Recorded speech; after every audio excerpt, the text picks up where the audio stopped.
X95 scheme. इस scheme की जानकारी उन सभी लोगों को होनी चाहिए जो कहीं नौकरी कर रहे हैं और ईपीएफ अकाउंट होल्डर हैं। ईपीएफओ की ईपीएस स्कीम क्या होती है, यह जानना बेहद जरूरी है।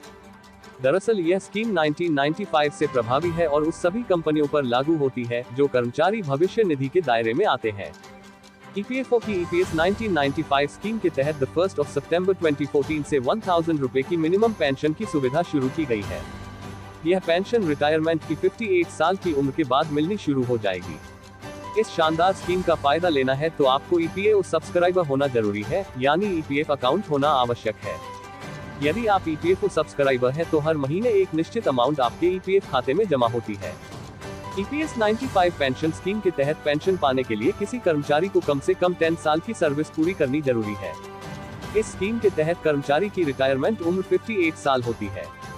ईपीएफ मेंबर 50 साल की उम्र से कम दर अपना ईपीएस निकाल भी सकते हैं।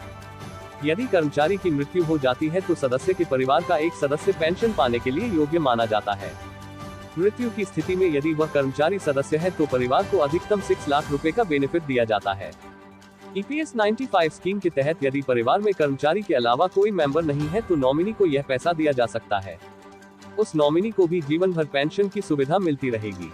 अगर कर्मचारी रिटायरमेंट की उम्र से पहले 10 साल की सर्विस पूरी नहीं कर पाता है तो रिटायरमेंट की उम्र में वह पूरी धनराशि निकाल सकता है।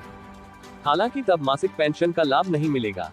ईपीएफओ ग्राहकों के लिए सरकार ने नया नियम लागू किया है जिसके तहत अब रिटायरमेंट से 6 महीने पहले भी कर्मचारी भविष्य निधि में जमा राशि निकाली जा सकती है। श्रम मंत्रालय के अनुसार सीबीटी ने सरकार से सिफारिश की है कि 6 महीने से भी कम सेवा अवधि वाले सदस्यों को भी अपने ईपीएस खाते से निकासी की सुविधा दी जानी चाहिए। सरकार ने यह सिफारिश मान ली है और अब रिटायरमेंट से 6 महीने पहले भी सदस्य यह धनराशि निकाल सकते हैं। ईपीएफओ ने कोर्ट को बताया कि भविष्य निधि और पेंशन फंड अलग अलग हैं। जबकि भविष्य निधि योजना में सदस्य के पक्ष में एक मुश्त निपटान शामिल है, पेंशन योजना अपने स्वभाव से एक अनिर्दिष्ट समय के लिए लाभ देती है जो बीमांकित गणना पर आधारित होती है। ईपीएफओ ने दिसंबर 2018 की एक बीमांकित रिपोर्ट तैयार की जिसमें पेंशन फंड के लिए फंड की शुद्ध देनदारी 575,918.88 करोड़ रुपए होने का अनुमान है, जो भविष्य निधि की शेष राशि को हस्तांतरित किया जा सकता है।